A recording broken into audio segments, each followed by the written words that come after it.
Hello, everybody. Welcome to my weekly Meltdowns coverage of Survivor 45. We have such a good episode to talk about. I cannot wait. Hopefully, the wax will be finished melting by the time we're done with this show tonight.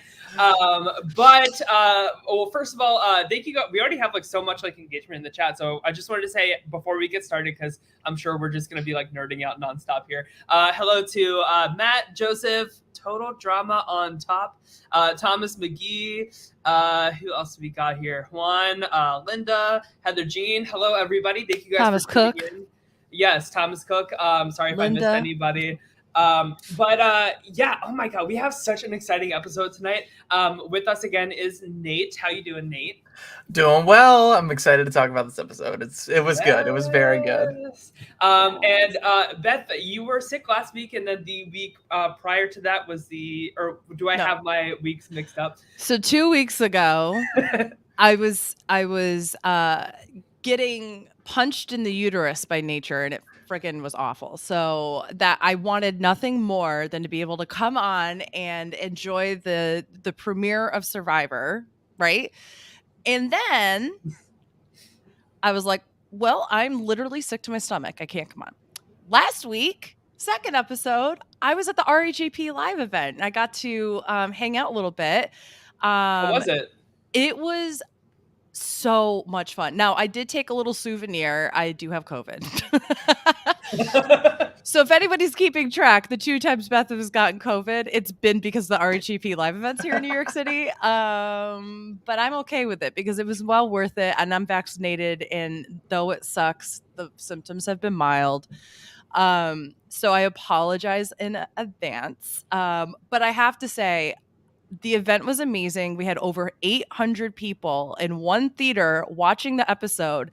And when I tell you, the cheers for the intro was electrifying. I'm not even joking. I can't imagine watching that online. Sorry to interrupt you. No, yeah. Imagine seeing that intro sequence on a big movie projector. That must be so epic. I'm getting chills just thinking. And it was amazing because 17 of the 18 cast members' cousins were in the audience. And so seeing them cousins up on screen must have been really exciting for them.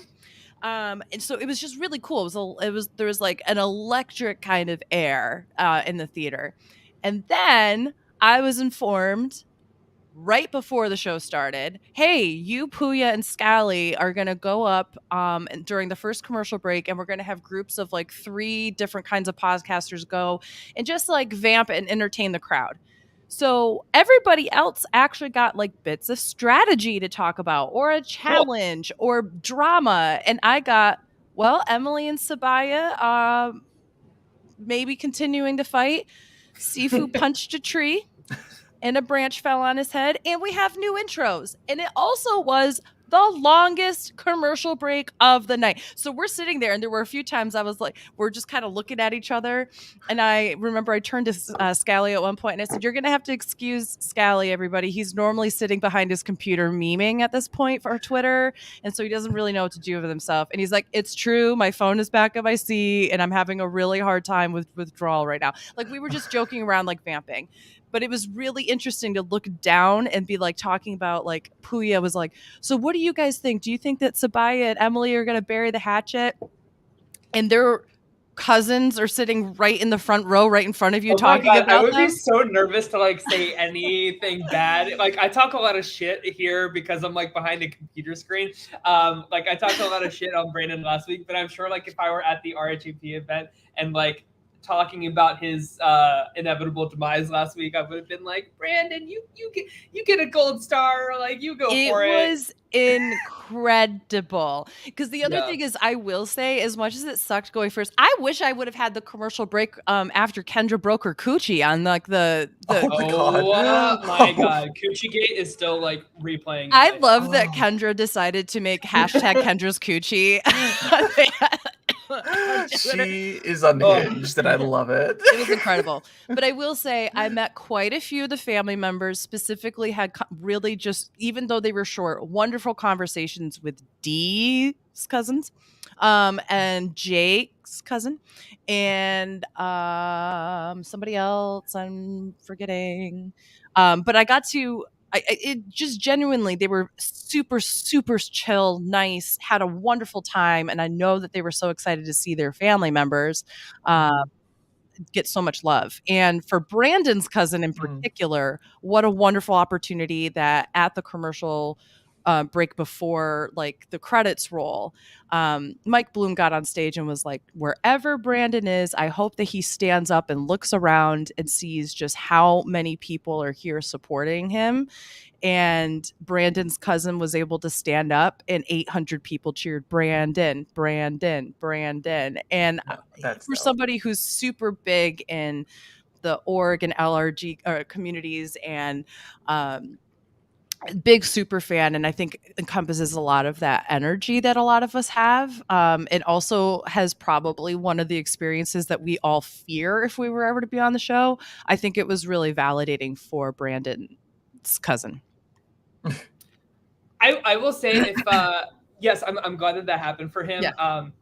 I'm giving y'all full permission if I go on Survivor and I do not do well in comparison to Brandon's cousin, if my performance is similar to him, please feel free to not do that and like knock me. Like you have my full permission. I fully I can take it whatsoever. I fully will. I will say this too, that like it was amazing to be able to watch the episode, and then every time Emily did something, look over at Emily's cousin who was just like beat red in the face and like cringing and like covering her eyes and then like kind of like looking like this at the screen, but also fully seated next to Sabaya's cousin. So it was just like kind of amazing to see all of that play out, see their own reactions to their family members. Well, that's a good kind of like zooming out, right? On like people on Twitter take like these things like so seriously, like even more than like the actual players themselves do. And like you can look over in the audience and see they're still friends. Like it's okay. So like the discourse doesn't need to be so hostile, you know what I mean? Because like it's not that serious even to the actual players, and like they are the ones that have the most right to take it seriously, right? Yes. So like it's fine. Agreed. Like it will all be okay, right? But oh my god, well I'm so glad you had such a great time, Beth. It was wonderful. And I'm so glad that like I've been like itching to like hear like your first thoughts overall about the season. You missed me and Nate just like totally geeking out together for like an hour or so. So like before we get into the episode proper, while this wax is still melting, I want to hear like your first thoughts overall on like the season. Like give me like 3 weeks in, give me your first impressions on everything. I definitely think this is one of the strongest seasons we've had in a long time. I think the 90-minute format does so much for the storytelling of all the different tribes. It helps us to better understand. There are lots of twists happening, but we better understand them because we have more time to process them. There's more of the storytelling around them. I would argue that tribals are so much better. We've moved away from, Emily, you're an investment banker. If everyone here was a stock, how would you evaluate them? That's true. Jeff has really not done the metaphors. Sorry to interrupt. No, you're He's fine. Not done like the metaphor. I didn't even think about that. Thank Christ. Like I know, but like my whole meme that I love doing that kind of stuff on TikTok, and now it's not going to make any sense. You need a new shtick now. I know. I need a new one. Drew has yet to go to tribal, so that'll probably happen with him. That's true. Oh God, Can we just talk about tonight, Drew being like, finding the idol takes entrepreneurship? I'm like, that is not the word you're looking for. You are not developing a new business. You know, I hate when people call themselves entrepreneurs. Like that is like red and then the flag best part about it is less than 3 seconds later, it cuts to a confessional of Dee that says entrepreneur next to her name. And I didn't even notice that. That's hilarious. That's a great detail. I can't wait. I am literally going to go back and clip that where he's like, you know, I'm digging for this idol and looking for it takes a lot of entrepreneurship and blah, blah, blah, blah. And then cuts to Dee being like, I've seen Austin and Drew go off on their own a lot. And it's the entrepreneur. Right next to it. Amazing. Gosh. But those are well, my overall feelings. I think that great cast, great characters, lots of really interesting gameplay. These are people who came to play the game, but they're also clearly people who came to, like, even the two tribes tonight, like, who win immunity and look at Lulu, like, you can tell that they're excited for themselves, but they genuinely, their heart breaks for the other people there Yeah. too. yeah, So absolutely. And it People feels less especially. like, if like these people feel more like real, like less like heroic, like less like everybody is like number one in their field, like like heroic backstory. You know what I mean? Like we've like been shoved that down our throats like so much during this like new era of Survivor, and I just feel like there's a little bit of like realism with this cast, a little bit more nastiness, but still in like a humane type of like, and not in like a problematic way. It just feels more like real. Like I'm getting like a lot of, and of course, like a lot of that stems from like Emily, right? Which we'll right, get yeah. into. But like, I just feel like it tastes more authentic. It like the flavor Yeah. feels a little better, if that makes any sense. Nate, why do you think, like, what are the elements that we're maybe not tangibly talking about that kind of maybe make us feel like we're almost in like older Survivor with a new modern Survivor game layout? Easily just camp life. We're seeing more of the actual True. survival aspects, like Jake passing out over the fire. That's not something you would see in the last 4 seasons, or even Winners at War. I think Winners at War, like the winners would not be stupid enough to do what Jake did tonight. But Right. if someone did that, unless it was like a pivotal story point or like a way to show or give a negative to someone, I don't think we see that. And I think they're using the time effectively to communicate. It's like, yeah, like the days are shorter, but that does not mean this is any easier. Like this is, they are still fighting, they're still starving, they're being given significantly less. So these people are feeling drained much faster, and this was an example of that. Like I don't think Jake is inhaling smoke for what looked like a minute straight. Like that's Right. like in his normal day-to-day life. That's not smart. I don't think he's a smoker. I was gonna say there's a vape joke in there for me and Beth somehow. That's just another day that ends in Y for me and Beth. Yeah, like I definitely agree. Like getting the like more scenes about like camp life and like survival has been really refreshing, and I know that like that's something that old school Survivor really used to focus on, and we've kind of gotten they've like taken that away from the episode proper to like put in all these advantages and stuff like that. So it is nice to have that breathing room to see these people just like living, because like you miss like so much like nuance and like character building within like how because how does Nate take on living in the Survivor world is so different than how Tyler handles that, how Beth handles that. And it's such an interesting character study, right? So it's cool to see like how everybody's kind of like adapting in these first few days. Not to mention, you're not you when you're hungry, so you like. Is this a Snickers commercial? Absolutely, we're sponsored. Oh, I wish. The fact of the matter is that these people are going to be making mistakes and making decisions they normally would not be making, and showing that survival aspect shows that these people are not at the top of their game consistently, and that does factor into just your decision making. I think the closest we got to that in the last 4 seasons was probably last season during the first round of Tribal Council, where we just kind of saw the Orange Tribe just collapse.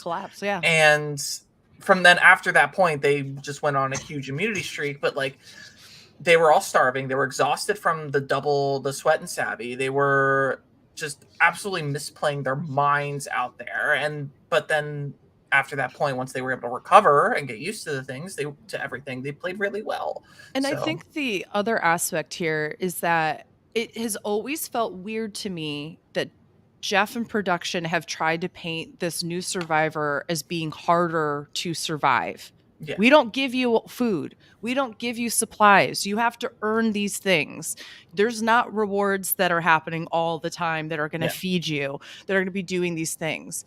And yet we haven't seen the survival aspects. The name Survivor as a show represents both what we call people who win the game, but also the aspect of you are taking people who aren't used to this kind of lifestyle, throwing them on an island and seeing if they can do it. Yes. Yeah. So exactly. It feels closer to I feel like Australian Survivor does that part so well of their episodes, Nate, is like the survival aspect and like how physically grueling this experience can be. And I feel like we've gotten closer to that, which I really appreciate because it has been so like meta. And I feel like this season is like going away from that by showing like more of this gameplay. So yeah. And Australian Survivor is also just incredibly conscious about how they're treating their cast members. They understand that like because their game is longer and there are more people that they have to go through in order to get to the end on top of the non-elimination rounds.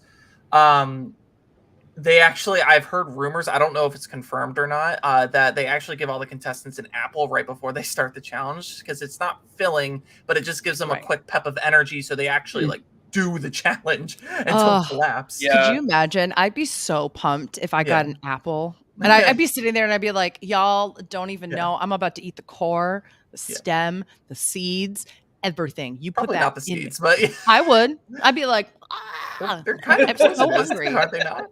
They're what? Aren't apple seeds poisonous? Probably. I don't care. That's how Beth gets no. Now I'm exactly. Beth ate an apple before the challenge and now she has to go. Well, I think that it's getting the best of me. It's getting the best of me. Oh God, could you imagine? Or I'm just sitting there in the middle of the challenge, like shitting my brains out, and they're like, Beth, digging a hole. I don't know what. Oh, okay. Beth, shit again.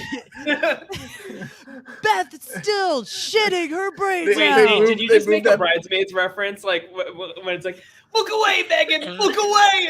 Look away, Jeff, look away. The one challenge where they had to move the big ball around the obstacle course. Move it in front of Beth so nobody sees. Oh my God. Beth's tribe continued to be held behind because she's shitting in a hole. Oh God. And I'm just going, it's coming out of me like lava. Like, to be honest, knowing like Jonathan's like whole like hosting style, I think he just wouldn't be able to say anything. He'd be like, oh my God. Just not. He would be, you know what? I would love that. He would not be able to talk. He just would be stunned.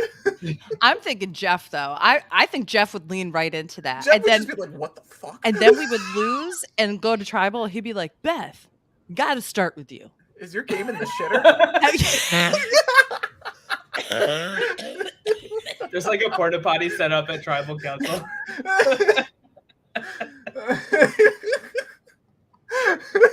I'm killing Beth. All right. Well, while Beth recover. Recalibrates here. So we have three very different tribe dynamics going on. So I'm gonna leave it up to y'all to like see which one we want to chat about first. We have the red tribe, which is like all about like the structure of the four and kind of working around like finding this advantage together.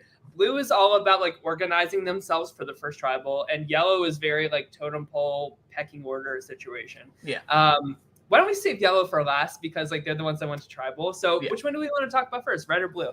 Red.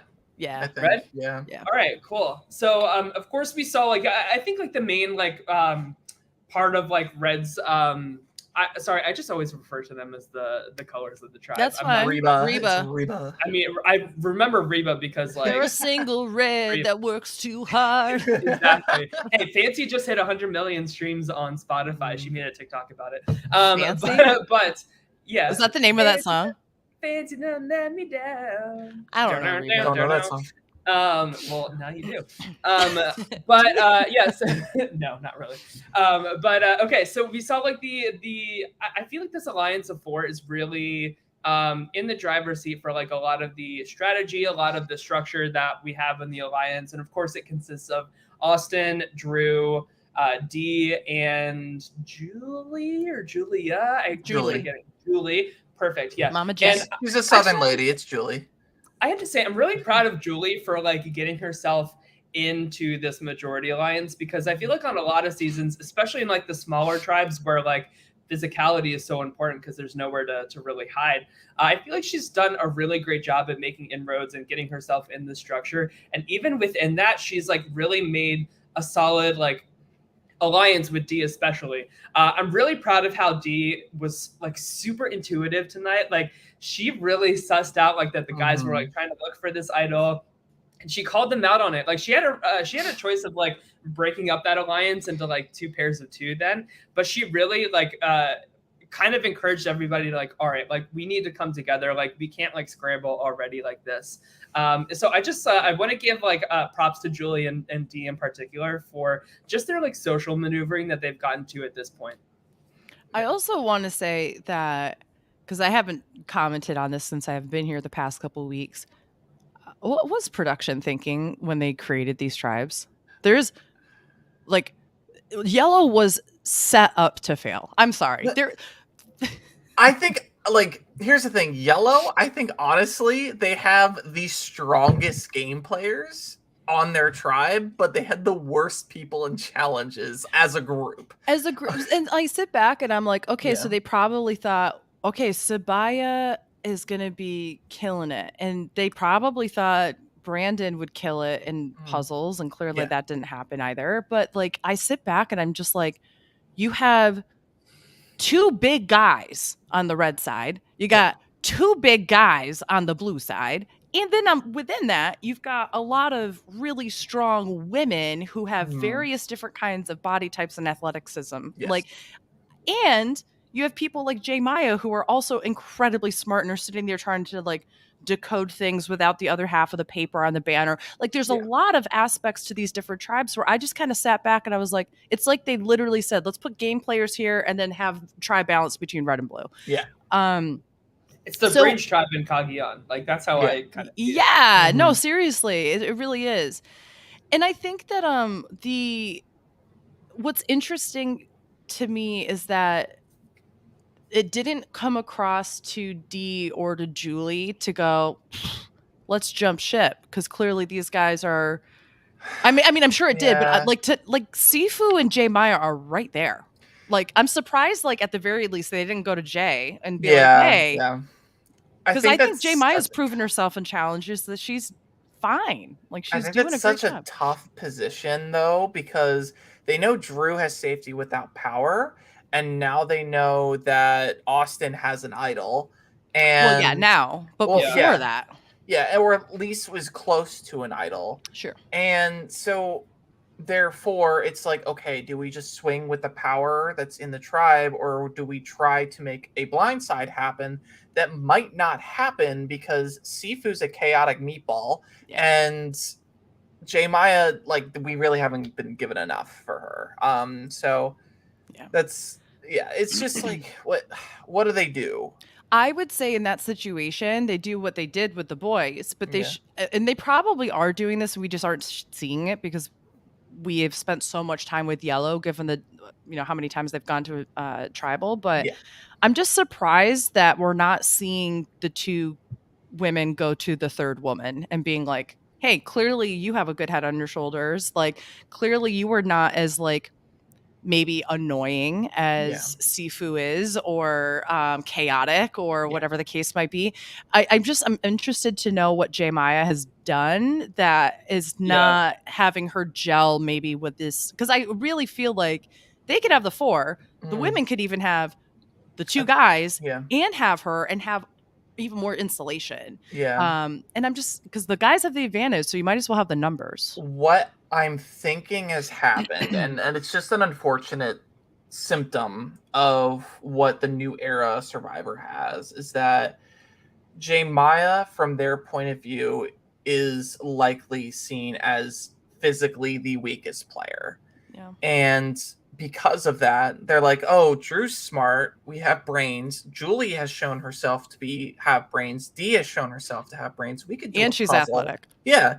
We can do a puzzle without Jemiah. Like that's what did she bring to the power structure? Exactly. And I'll tell you what though, she killed it today in the immunity challenge. That Yeah. is a hard physical challenge. Yes. And not only did she step up by help, like she was holding some of these big blocks by herself, Yeah. pulling them through. She was in the front of the cart pulling it with Austin, maybe. I don't know. One of the two. Yeah. Sifu. Yeah.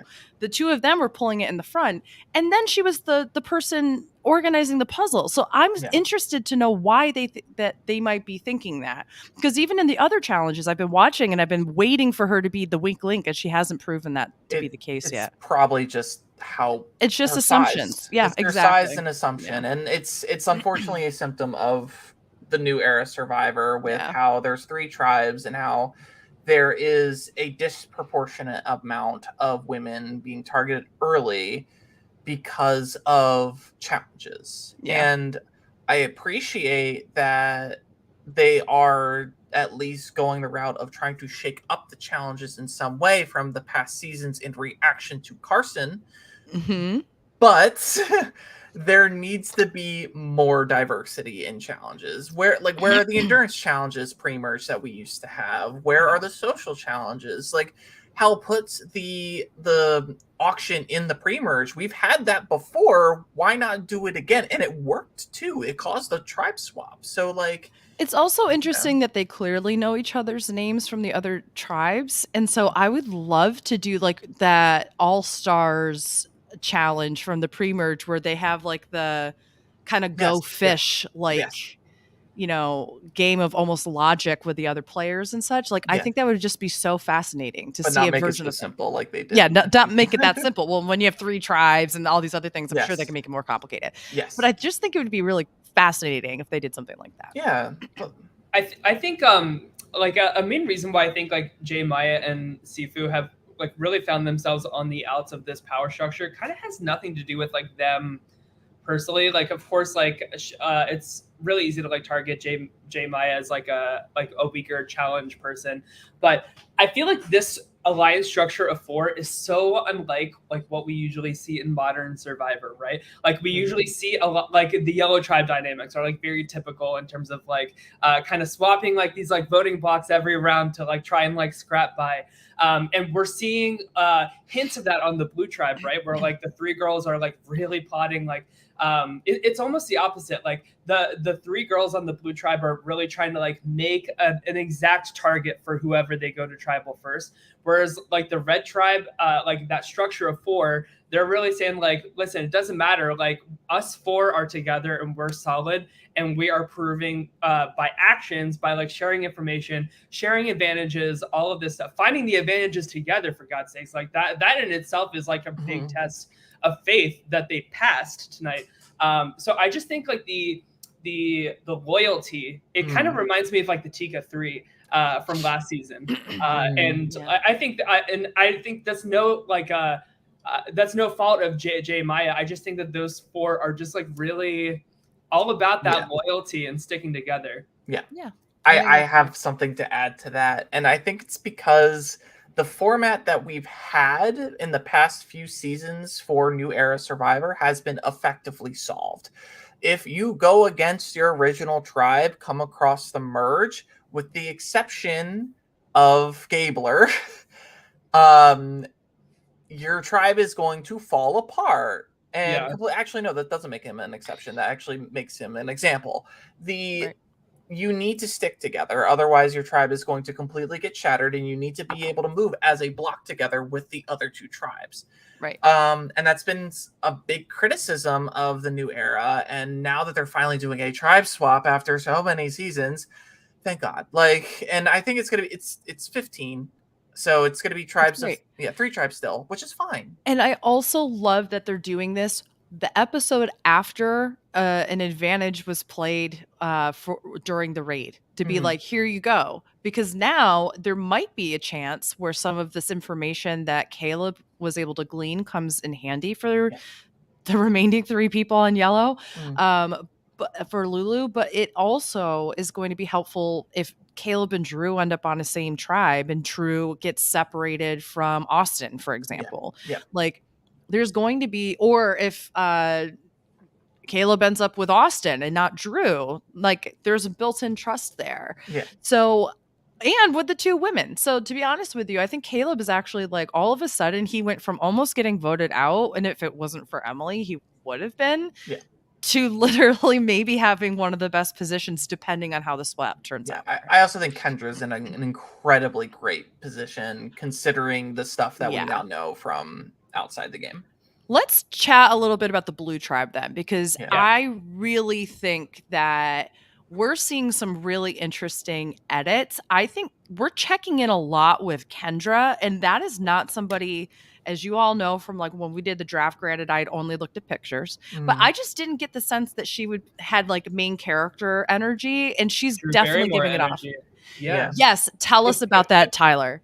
Go into Well, one of my favorite shows that we've been showing you, Beth, is Broad City, and Abby in one of the later seasons does a great Drew Barrymore impression while she's under anesthesia, and like she talks about her like luggage set or whatever. It's so funny. But like I just feel like Kendra her voice sounds exactly like Drew Barrymore, and I can't get it out of my head now that she has the same lisp, and she also does the same thing with like her mouth, where like she almost like talks like out of her, like it's like a very similar mannerism, and it's not like I'm not trying to make fun of either one of them. I think it's really endearing, and I'm like but also I will put out there, Kendra's cousin could throw that shit back at parties. Like we were having a blast on the dance floor with Kendra's cousin. So Kendra's cousin, who also hurt themselves on a balance beam, clearly fine. Just putting that out there.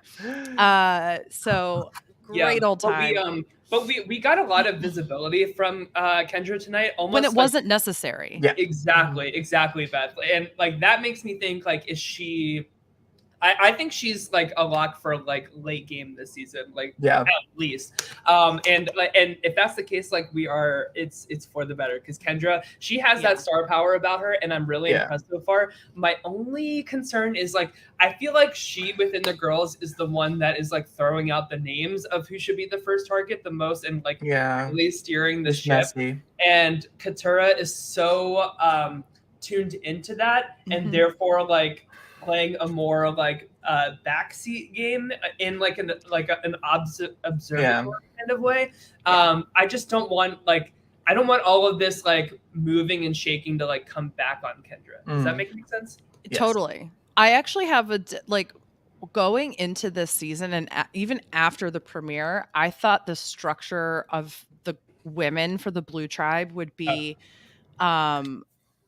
that Kelly would be the strongest player, then Katura, and then Kendra, and it's completely the exact opposite. I think that last episode we had this whole, Kelly and Brando are playing the middle, but now that I've kind of watched how Kendra is playing, that she's getting some of this, I'm just too into reading the edit, but there's she's a part the soul of that tribe. I think she's the soul of the tribe. I think that Katura is getting along really well. Even though she is annoyed with Bruce, you can tell that she knows how to talk and work with everybody. I think Kelly is going to be in trouble. And I specifically think that if they go to tribal, I think it's going to be Kelly or Brando that goes. I think they're going to literally Brando. I think Brando more likely, but I think out of the three women, she's the one that I would say out of those three women, she's probably going to go first. She would have been one of my winner picks going into this. You guys think that even after like we got that segment where like Kelly and Brando are like, we're the mighty middle, like that's what I'm saying. I think they had that whole segment to set this up, and now we're seeing. I don't think it's a red herring. I think that they genuinely think that they're going to be in the middle, but I think that Kendra and Katura in particular are smart and adept enough to understand. I don't know if Kelly's 1,000% with us if she's not reacting to the names that I'm putting out there, or Katura's really good at reading body language. I think that there's something there where they're going to say, we have to get rid of Brando so that we can keep her trust. Yes. And I can see that.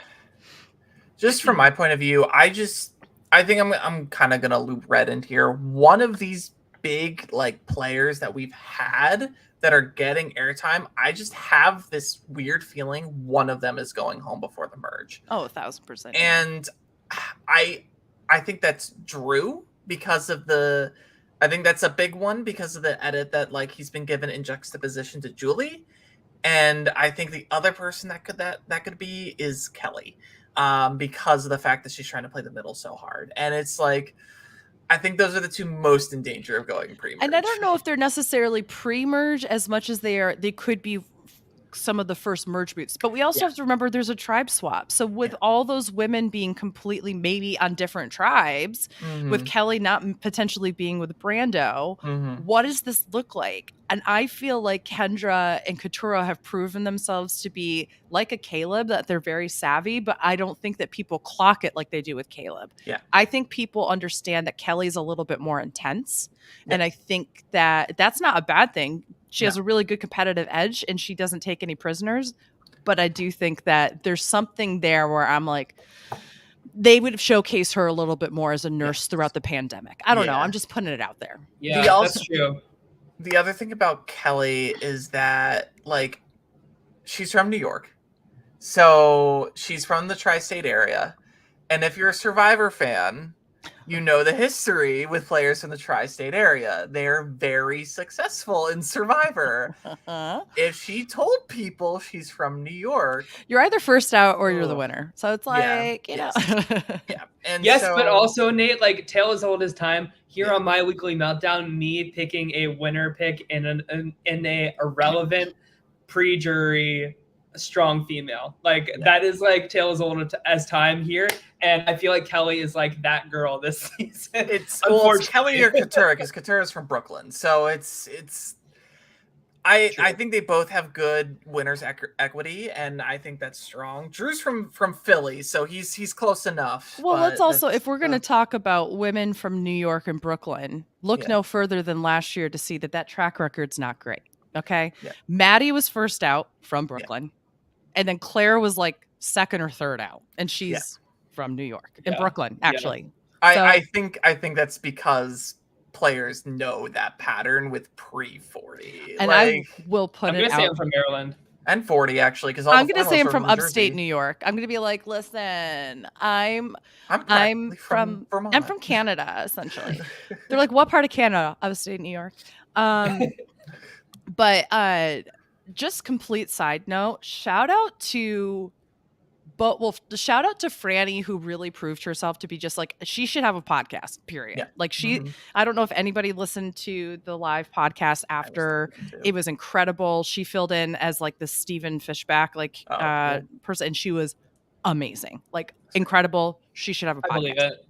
But the second thing I wanted to say was shout out specifically to Maddie and Heidi from last season. I had such a wonderful time chatting with both of them. And especially Maddie and I talked a lot about astrology, and I was a little far gone. A little far gone at that point. At this point, we were at the second bar on the first night of the Price of Wed event, and I sat down because I was looking for a seat, and somebody was like, "Beth, do you want to sit?" And I was like, "Sure." And I'm sitting there at a table with Franny, Heidi, and Maddie. None of them know who I am, and I'm just sitting there, and I was like, "Hi." She's like, "Hi, how are you?" I'm like, "I'm good." And I said, first of all, I just wanted to let you know, like, I know you were only on for like one episode, but I loved your energy. I'm always going to root for the Brooklyn girls, because now that I live in Brooklyn, I'm going to always root for. She's like, yes. And I was like, also, she said something about astrology, and I was like, I'm a fire sign. She's like, I love that. We have so much air sign around us right now. It's good to have some fire here. And we were just like sitting there chatting and had a wonderful time. And I just was like, so drunk, and and the fact that they were just so nice to me is just like, and also thank you to Carla and to Izzy for also like not being like, get out of my face, loser. But I was like, hi, strong queer women, let's do this. Like, and then I danced awkwardly next to Carla, and she danced with me, and then I was like, bye, and then left. I also went up to Izzy, and I was like, I know you're being inundated with a lot of things, but I just have to say, like, the season has been boring without you. Like, I was, rooting for you. We were all rooting for you. No, I didn't do that. And then I was like, and just so you know, I'm also a queer woman, and I play clarinet. She's like, yeah, woodwinds. She's like, that's so cool. I was like, yeah, have a good night, and then walked away from her. That's incredible. Just shout out to those people. I can just picture all of that. But the reason why I brought them up, though, is just because we were talking about like these like New York City women who either do incredibly well or like tri-state area women who Yeah. actually either do really well or like they go out really early. Yes. The fact that Kelly is not the first, second, or third boot. It stops at 4th, I think. I don't think we've Yeah. had anyone for pre-merge that's But from I the don't area. think Blue is doing fine. Like, Yeah. I don't like, we're not even getting an edit of them. Like, we got more of an edit for Red because they got the raid, but we even checked in with them a little bit more. We're not checking in with Blue that often, which tells me that they're probably not going to go to tribal, or at least that group is together. safe and Yeah. together. I Like, we also didn't check wonder, in. like, where does like Bruce fit into all this? Because I feel like his tone tonight was kind of like we got some like at the challenge we saw him like really having kind of like a bad attitude and his teammates like calling him out for it. So like, is that going to be like a trend that continues in the season? Like, is that like what paints him as like the potential? I want a chaotic tribe.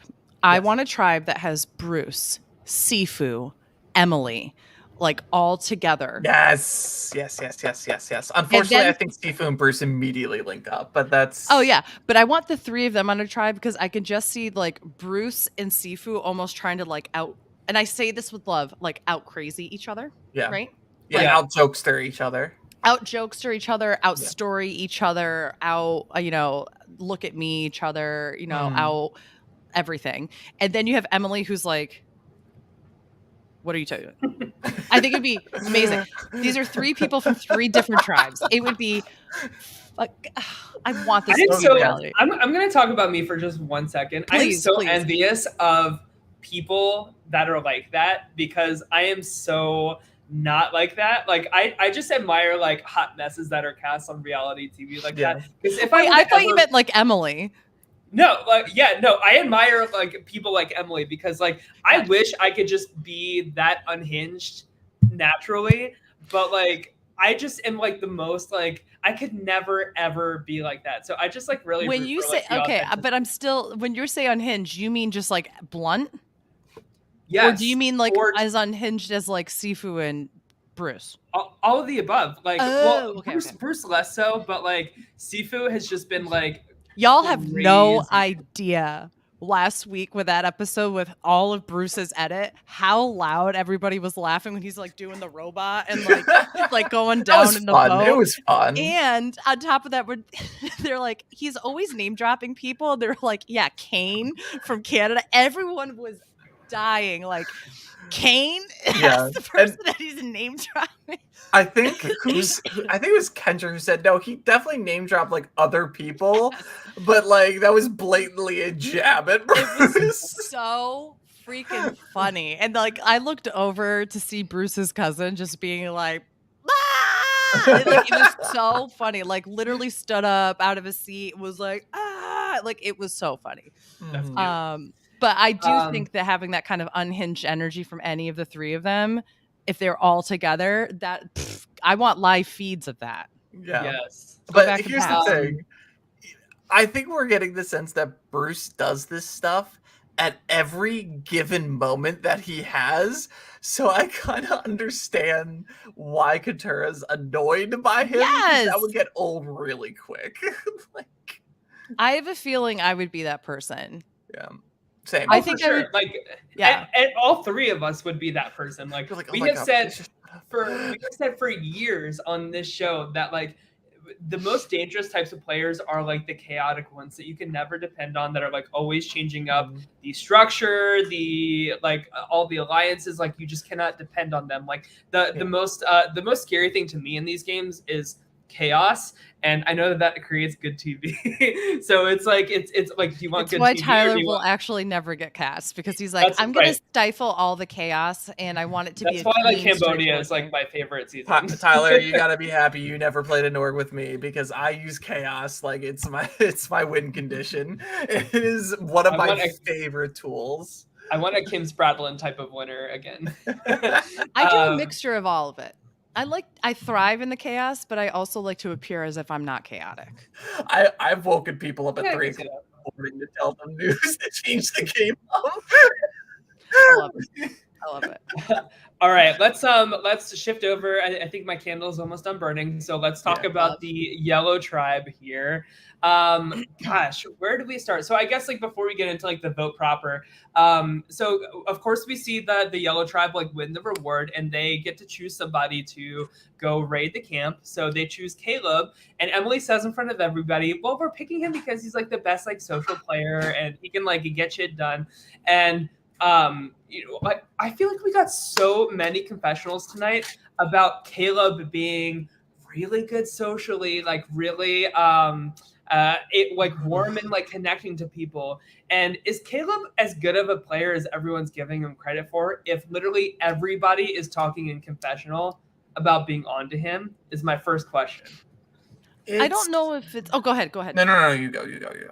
I don't know if it's necessarily that he's not a good player. I just think that if he knows that that's how he's coming across and that people will understand that, then he's fine. But if he thinks he's fooling people, then he's not a good player. That's true.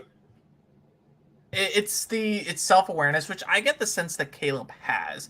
And if he didn't get that self-awareness from what Emily was saying on the mat before they were sending him over to raid, that's bad. But like if I had heard that, I'm like, oh, they're sending me over because I'm the best social player. That should have been setting off alarm bells. I'm like, something's got to change.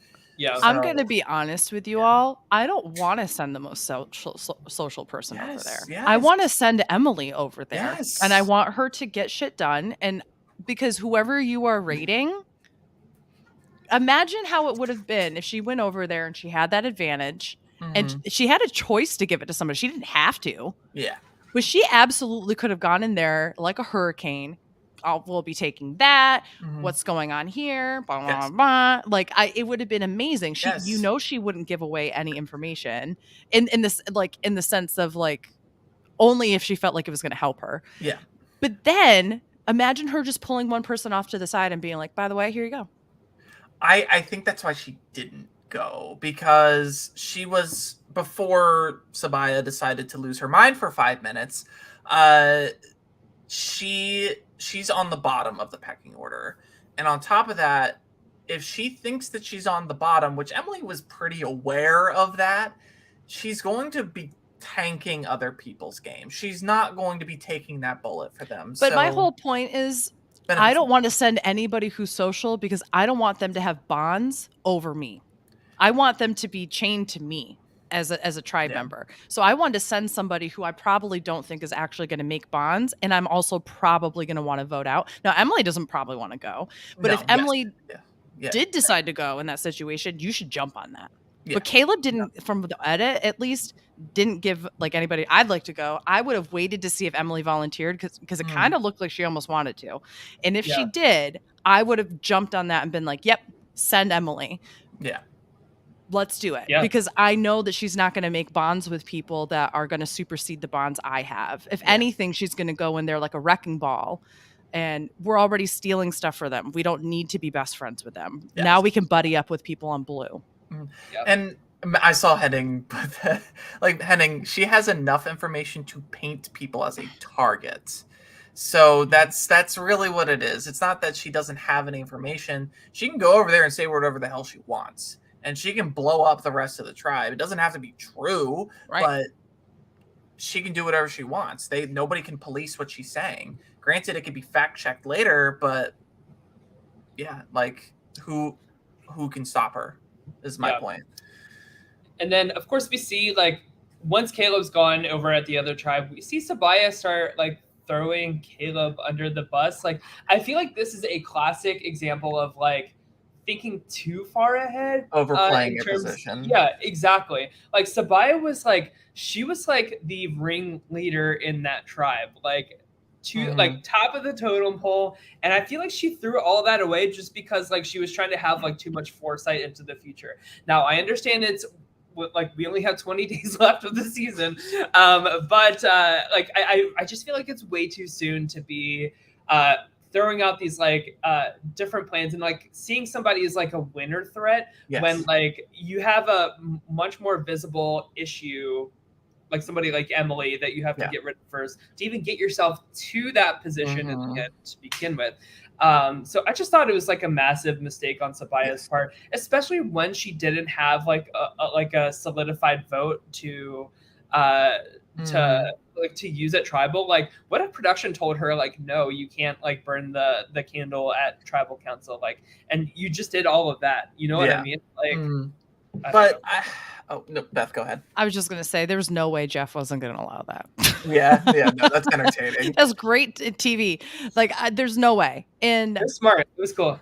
I mean, and we all kind of talked about it last week, right? There's so many of us on different podcasts that were like, why doesn't she just bring us on the fire? Like, just bring it to tribal. You have a torch. Like, literally put it in your torch if you need to at the end of the day, or next to your torch, like sit there. But I also think, like, agreed. If you're going to go through all that, play the fucking idol. I'm sorry. Yes. Like, yes. That I really, truly think that Sabaya could have been a really huge threat in this game. Yes. Had she played that idol and just stayed. Imagine if her and Katura linked up after the tribe swap. Like, that would have been destructive to like anybody, right? Like, that would have been such a great like pairing. When in doubt, just play it, you know?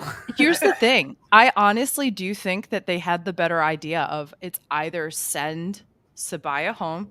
She has an idol now. Like, yeah, we can say it's for us, but we keep losing. So send the person who has the idol home. Great play. Other idea, send the person who just had an opportunity to be really social with other people. Absolutely. Send Caleb home. So they absolutely made the right choice. I think, Sean has been playing his cards really well. Like, we don't really see much from him. Yeah. And I think if you're one of the people who we kind of check in on and we know that you're a part of the plan, but we don't really hear from you, that's a safe bet that you're making it a little farther in a tribe that is getting, Matt sung, as I like to call it, the past tense of Matt sung. I think they made the right move. Yes. I agree. Go ahead. Go ahead. Oh, okay. Yeah. I agree with that. I also think that just let this be a lesson to future players that do not be so focused on the end of the game in the beginning of the game. You can, I know people have said this before, you can't win the game in the first week, but you can definitely lose the game. And Sabaya was not factoring for how do I lose in this position? And had she taken a second to realize, hey, I lose if Emily and Caleb went behind my back and are voting for me or Sean. I lose this game regardless. So the correct answer would have been keep your vote, play the idol, and then just explain like, hey, it wasn't because I was paranoid. It was I just bring the instructions. Like, I only had today, or I give up my vote, and something was off. That's all you had to say. And she would have been correct, and she would not have lost the game, and Emily would be out the door next, assuming there wasn't a swap. So it's just she overplayed her hand, and she got caught. Yeah.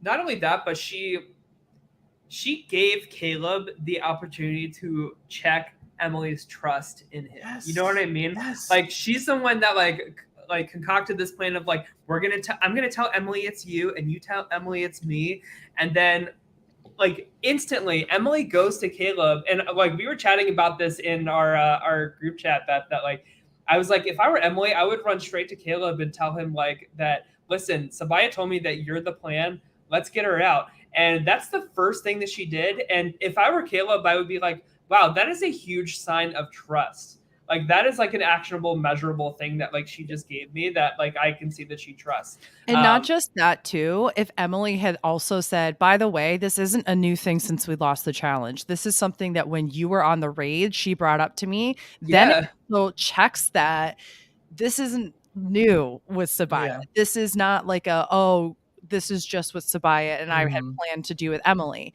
All she had to do was say that. Now, we didn't see that on the show, but I have to imagine Emily said that. Yes. Otherwise, I don't think Caleb would have voted with her. Yeah. And if Caleb doesn't vote with her and instead votes for her, she or Caleb goes, because it becomes a 3-way tie, and then Sean's the only person that can vote. So it's Caleb at that point has like, he's like, oh, okay, I've really got nothing to lose here. So if he like, And the best thing that you do if you're Caleb in that situation is that you, like you guys are pointing out, you now know that Emily is definitely loyal to you because you took the proactive things to bring her underneath your wing, and you also separated Sean from somebody he was really close. Yeah. So you are ensuring that if you maintain a tribe of 3, you are not the next person out. Yeah. Emily is not the next person out. And you burn Sean an idol is. too. And you burn an idol. Absolutely. So what they made tonight, I think, was absolutely the best move, but I am definitely heartbroken by it because I love Sabaya. Sad Sabaya's gone, but like she did it to herself. She so did. She overplayed. I'm more frustrated with her than I am with anyone else. Yeah, so. for sure. Yeah. All right. Well, and of course we have a tribe swap next week. So like, well, I think it's kind of useless to kind of predict like who will go next when like we don't know how. I'm assuming like since it's 15 people left, they'll just split it up into 3 tribes of 5. I have to imagine it's somebody that we have gotten. Like, why would we have gotten so much about like someone being annoying? Right? Like, I feel like it has to be like a Sifu character. He gets on another tribe and people can't handle it, and he's chaotic. Or J Maya. Yeah, maybe. But J Maya hasn't been chaotic, but I could see like as from an under edit standpoint, absolutely. Or Kelly.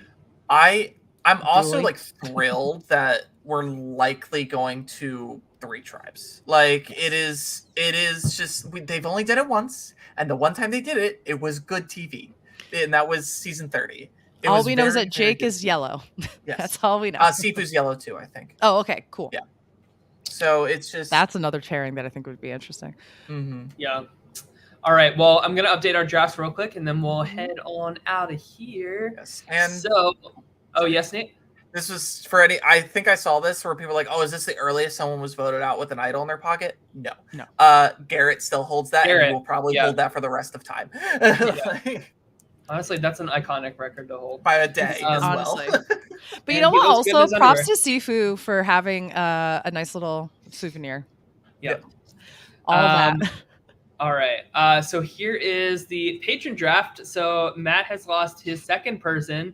Gosh, we're like losing all the first picks in the patron draft here. So does that mean the final 3 is like Caleb, Katura, and Sean? Who knows? I know. Honestly, I'm gonna make a bet. I think Emily's in it for the end game. Yeah, I think so too. I think she's in for a long time. She's gotten a lot of. I think she's gotten the best winners quotes, and not just because she's like a good speaker, but she's like literally gotten the most blatant winner quote out of anyone. And she also talked to Jeff on the mat. Like that's. I think she's getting the David Wright treatment. I think she's gonna have this like heroic like journey, and then get clipped like right before the end that it's like tragic, robbed goddess type of energy. Who's been getting the fire though? Is that Jake? Jake's the only one that's been getting fire? You definitely got the fire tonight. He definitely got the fire thing. See, Jake, I think if Kendra and Jake end up on the same tribe here, I see them as a duo that go really far in the game. Yes, for sure. Yeah. All right, but like they always give like a motif of fire, so I'm like, is Jake the only one that's been getting it? So that's kind of crappy the way they did it. Maybe they're hiding it this season because like Carson was so. It was so obvious. He was like, "How many times could we put flame in his glasses?" Yeah, and make it seem like it's a chaotic thing, or make him say like, "I hope I don't get burned." Like like with like a sound effect. Yeah, and then cut to a fire that had no relevance to what was going on. At least Jesse was like a little subtle. Like he had one clip early in the season where he was like, "Yeah, we can't make fire," and then nothing else was spoken about it. And then last season also with Heidi, where she makes fire quickly without a flint, right? Or with a flint or without, I can't remember. But she did it so quickly, and I was like, they wouldn't show that if it wasn't relevant. Yeah. All right, and then here is our draft for the one that we did with Scally. So, that is sorry, I don't think I did. Okay. Sorry, I did not see Hannah over there. So I have lost my first person tonight, sadly, but I'm feeling good about D. I'm feeling good about Sean. I wish that we would get more like personal content from him. Like that's what we're kind of missing. But yeah, I don't know. Beth, how are you feeling about your team so far? Oh, I hate my team. I think next time I will at least read the bios.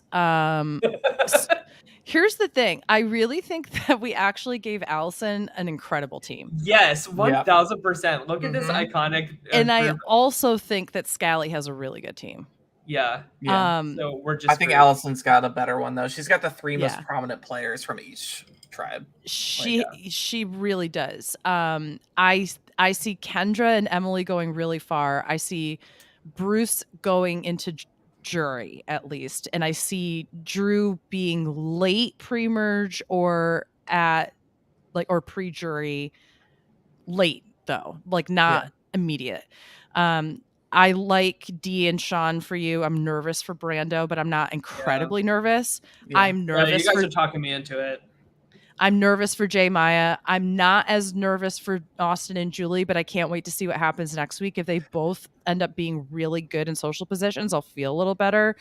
But Scally, like I look at his, and the only person I'm genuinely actually nervous about is Kelly, and that's even just like a little bit. It's not a lot. Can I make another bold prediction? Yeah. I think Julie's final three.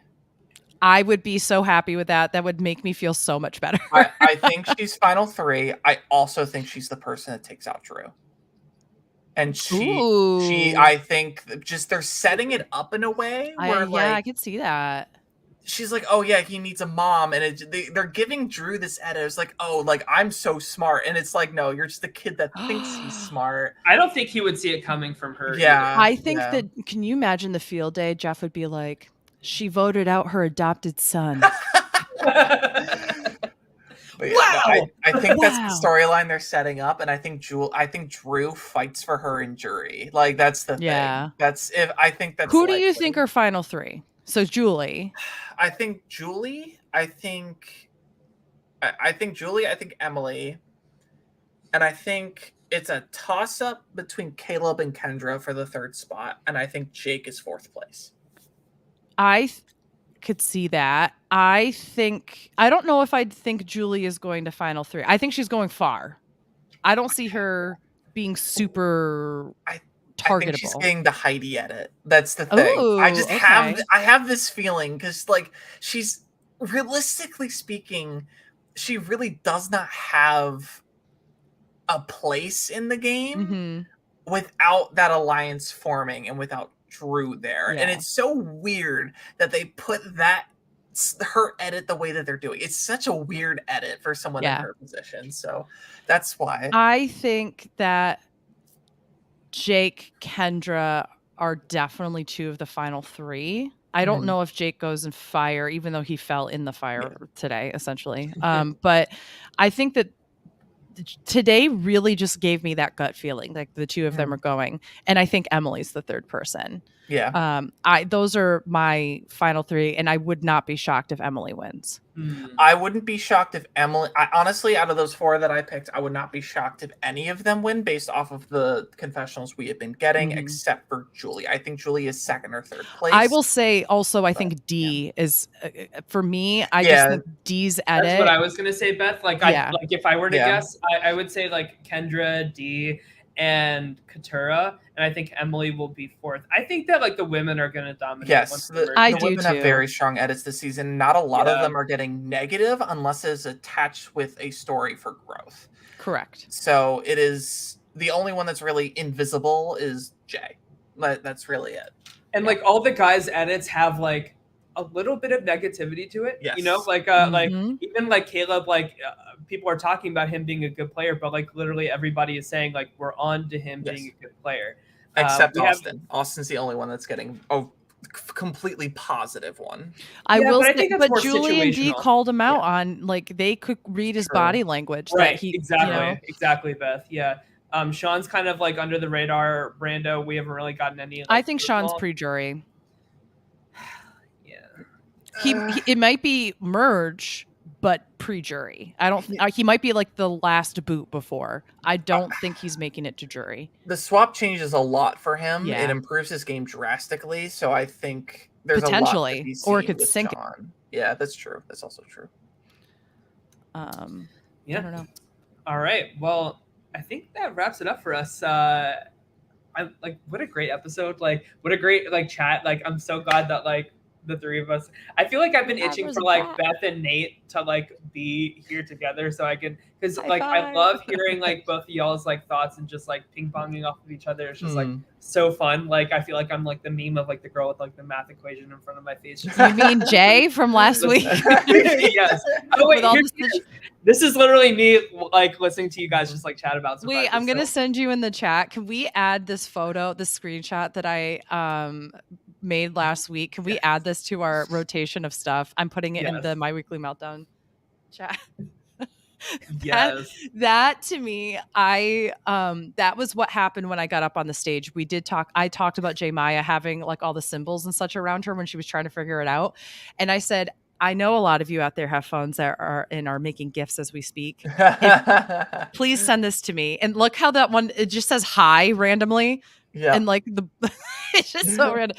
But I loved it so much. And I was on the stage and I publicly said to 800 people, please tweet that at me at AugustaWind11. I need that. I want to react to it all the time. Friggin' Scally used it and didn't tweet at me. I was on stage with him. I said, excuse me, did I or did not publicly on stage next to you 3 feet away asked you to do this? So I had to take a screenshot. Hilarious. So we'll be back tomorrow. I can't wait to talk about Bowie Jane's HOH reign and like the structure of the house. I've had a FBJ. week off essentially from Big Brother, and I also feel like I know exactly what's happening. And I'm following along, and like I think this was not the best move for Bowie Jane, but it wasn't the worst move. For I think Bowie Jane. I think it's the best. Move. I think it's a great move for her. I disagree, but that's just I me. don't think anybody's gonna come for her now. I think Blue should have been her target this week. But Sure. But I also think no one was coming for Bowie beforehand. This is the first HOH where I feel like people genuinely were like, she's going to have a better stock going out than she did coming in. Yeah, that's fair. I just think that Blue was more of a threat to her positioning in the game. Yeah, that's fair. So, That's absolutely fair. Yeah. Bullshit. Well, yeah, so we'll talk about it all tomorrow, but like for anybody that needs like a good thorough recap of like FBJ week on Big Brother, I highly recommend listening to the LFC Roundtable podcast for RHAP this week in particular. I think they did such a great thorough job like explaining like how this was kind of like the perfect storm of just like random events that like really worked out for Bowie Jane and really shaked up the power structure in the game. And I feel like the game is like so wide open now, which is really exciting down the finish line. So I can't wait to like, I have so many notes about that on my computer to like talk about. For this is a very exciting end game. Yeah. So we'll be back tomorrow. Yes, of course. So we'll be back tomorrow to talk about that, and then next week we'll be back for Survivor and Big Brother once again.